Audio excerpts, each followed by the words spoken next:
Hello, this is a look at the app to run to turn our menu-driven design into a calculator. As a calculator, I have commands like add, subtract, divide, mult, set. That's my equal sign, set. And I want to store things in memory, just like a calculator. So I have mem set, mem recall. I could even have mem clear, but I didn't implement it. You could do that. And I'll use a plus sign when I want the calculator to add, a minus sign, slash, times for mult, S for set, M for memory set, and R for recall. And notice I have comments here. And I have something called a trap. And I use the Boolean verb, just being fancy. It just means when something goes wrong, I set up a trap instead of, that's my error message. Now what we're going to do is I'm going to, for example, solve math equations. I'll say set 10, there's set 10, so I have an accumulator. It's like a piece of paper that I will set equal to 10. And then I'll say times that number by 20. Take that number, add 5. And then I'm going to say memorize it in memory location 0. I'm going to have memory locations. Then I'm going to say start over again, set my piece of paper to 20, times the piece of paper by 4, add 3 to that, put that answer in memory location number 1. Then I'm going to recall memory location 0, so it's going to bring this answer back. And I'm going to take that answer, times it by 2. And then I'm going to take memory location 0 and set the new value. And then I'm going to recall memory location 1. Not doing anything too fancy, just showing how these things can work. Another program, set a memory location to 2. It's a piece of paper. Excuse me. It's like a piece of paper. Set it to location number 2. Multiply by 3, add 12, divide by 2. And if I run this program, compile and run it, it's going to ask me what file, and I'll say numbers.txt. It's going to open that file up, and just like a menu-driven design,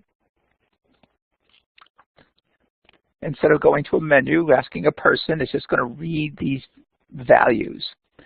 So it sees S10, that sets the piece of paper to 20. Then it says take the piece of paper, it's actually called an accumulator for you computer engineers and software engineers, times the accumulator by 20 gives me 200. Add 5 gives me 205. Store that in memory location 0. Next, set the accumulator to 20. Now it's 20. Multiply it by 4. It's 80. Add 3. It's 83. Store it in memory location number 1. Next, recall memory location 0. So it brings back 205. 205 times 2 is 410. Store that in memory location 401. R1, recall R1, which is 83. We see 83 again. I'm not really doing a calculation here, just showing you that this thing can be exercised. Here's another program. I'll run this again. It's going to say, oh, what file am I going to run now? I'm going to run numbers2.txt. When this program runs, you see the accumulator is set to 2, times it by 3 gives me 6, add 12 gives me 18, divide it by 2 gives me 9. I actually did a computation.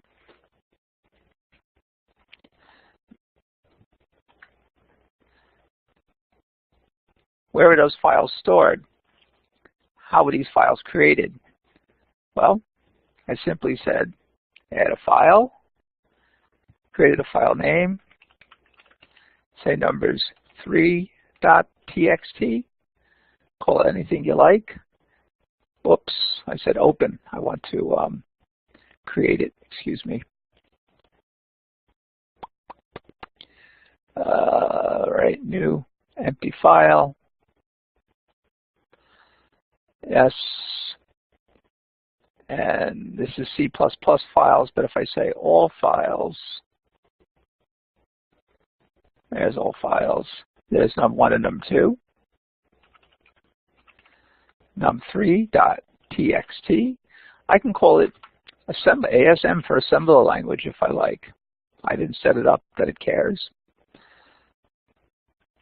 So now I could say set the accumulator to 90 times 90 by 2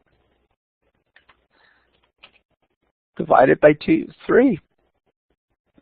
It's going to be a weird number, and I'm done. Save the file, run my program. numbers3.asm. Oops, I put an S in there. Instant replay, run. number3.asm. And notice you can give away or sell or license, your main program. You don't have to give people this program. You license the runtime file to them. Let's take a look at it together. Here's the main program. I print something up to say it's running. I set up I want a file.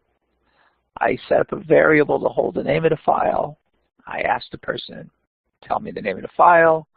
I wait and get it from the keyboard. Here's in file. I go to in file, and I ask it to open up the file. But string is not from C. It's C, not C++. So as we talked about a couple of weeks ago, you convert it to a C string.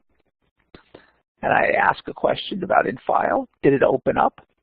If it's not open, I report an error and return a code -1. You could turn anything you want. You could return a 0. Next, I need my system. I'm going to use an array, 0 through 3. And these are my memory cells.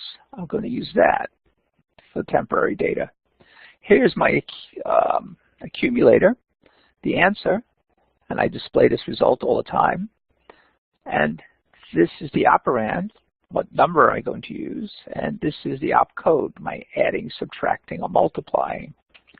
Am I going to add, subtract, divide, multiply, ... whatever you're doing. Then I go to the file. I say the first thing I see, it's going to be the opcode, one of these things. The second thing I see is going to be a number. For example, S23. S would be the opcode. 23 would be the operand. So I look at the first thing that's read in, the opcode. I use a switch. Does it equal the memset? These are my codes up here. There's the letter M.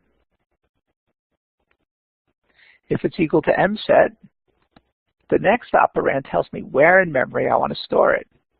So if I had M0, it would store my answer in memory location 0. When I want to get the answer back, it's the code number for memory recall, which I use the letter R. And you know that's actually a number in ASCII. The second thing read in after an R, I read in the operand. That's where am I going to get the data from. Set simply says take the operand, force the answer to equal it. Take the operand, add it to my answer. Take the operand, subtract it from my answer. Take the operand, multiply it with my answer. Division is a little more complex because I have to be careful of a divide by 0 error. I call that a trap. I say trap this problem and do nothing. I tried to divide by 0 and I say, oops, something went wrong, fired a trap. Notice if I get a bad code, I just say invalid command and I tell the person what the code number was.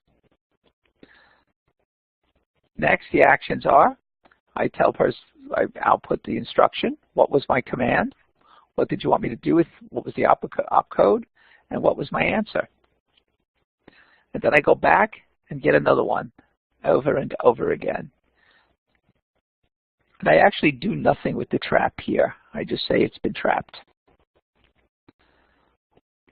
I could put extra code in here to do something with it. Once, this means keep getting data while there's more data in the file. The file's empty, leave. Once the file's empty, close the file and return. And that's all there is to it. Hope this has been helpful.